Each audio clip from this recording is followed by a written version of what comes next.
Bonjour à toutes et à tous, je m'appelle Brice et je vous propose aujourd'hui une recette de brioche babka.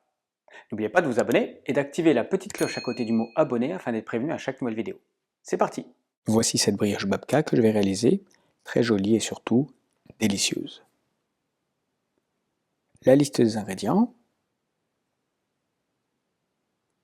Je vais dans un premier temps réaliser la pâte briochée, donc j'installe le pétrisseur concasseur, j'ajoute le lait et la levure, le sucre, et je vais programmer vitesse 3, 40 degrés pendant 5 minutes.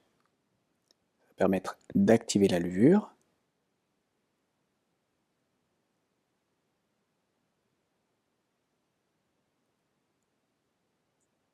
Le résultat après 5 minutes, j'ajoute le reste des liquides, donc les œufs, le beurre, qui n'est pas liquide mais qui va le devenir puisque je vais relancer vitesse 3 à nouveau, 40 degrés pendant 5 minutes.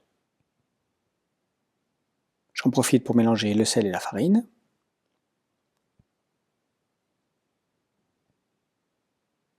Après 5 minutes, j'ajoute la farine et je vais programmer un pétrissage, donc vitesse 2 pendant 10 minutes. Vitesse 2 pour alterner 10 secondes de rotation, 10 secondes de pause, ça évite que le moteur chauffe et que l'appareil se mette en sécurité. Le résultat après 10 minutes, une pâte bien ferme. Je retire la lame, je ramène la pâte au centre du bol et je vais programmer une étuve, donc à 30 degrés pendant 1h15. Simplement faire chauffer le bol, ça va permettre à la pâte de bien lever. Après 1h15, la pâte a bien doublé de volume. Je farine légèrement le plan de travail, je renverse la pâte. On voit, elle est bien ferme, facile à travailler. Je vais former une boule. Elle ne colle pas du tout. Que je vais filmer et placer au réfrigérateur, juste le temps de préparer le chocolat. Donc la garniture, de nouveau le pétrisseur concasseur, le beurre, le chocolat que je vais faire fondre en programmant vitesse 3, 60 degrés pendant 8 minutes.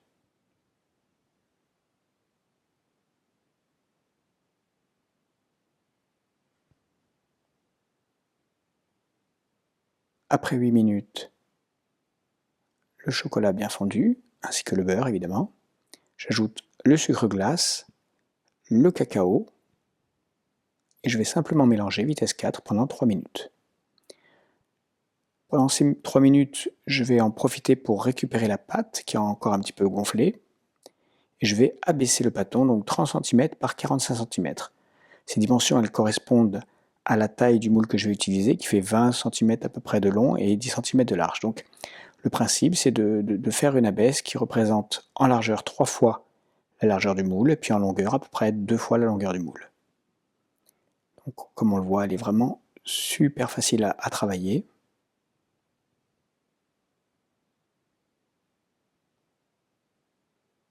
Sans même trop fariner.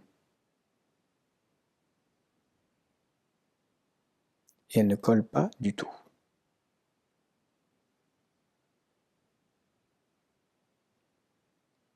Donc voilà, 30 cm à peu près, 40-45 cm. Le chocolat est fini, très bonne texture, je l'applique directement, puis je vais l'étaler ensuite avec un couteau. La texture est parfaite. Voilà, et je vais réaliser donc un boudin dans le sens de la longueur. J'enroule, je forme ce boudin que je vais placer au congélateur pendant une dizaine de minutes. Ça va faciliter le façonnage de la babka.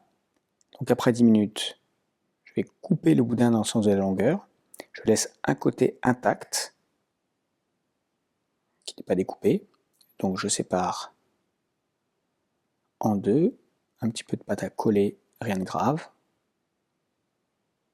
Donc le fait de passer au congélateur, ça permet d'avoir une pâte un petit peu plus ferme, le chocolat également, à la même température. Et donc un façonnage, comme je disais, très facile.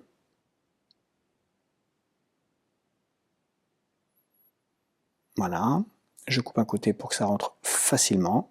Et je vais ensuite laisser pousser pendant 1 heure. J'en profite pendant ce temps-là pour préchauffer mon four à 180 degrés chaleur tournante. Après 1 heure, la brioche a bien poussé, je vais enfourner pendant 25 minutes, je surveille la coloration à la fin de la cuisson. Je recouvre si nécessaire pour que ça ne soit pas trop coloré. Pendant ce temps-là, je prépare un sirop que je vais appliquer sur la babka. Donc à la sortie du four, je vais le laisser dans le moule pendant 15 minutes. Par contre, j'applique directement le sirop.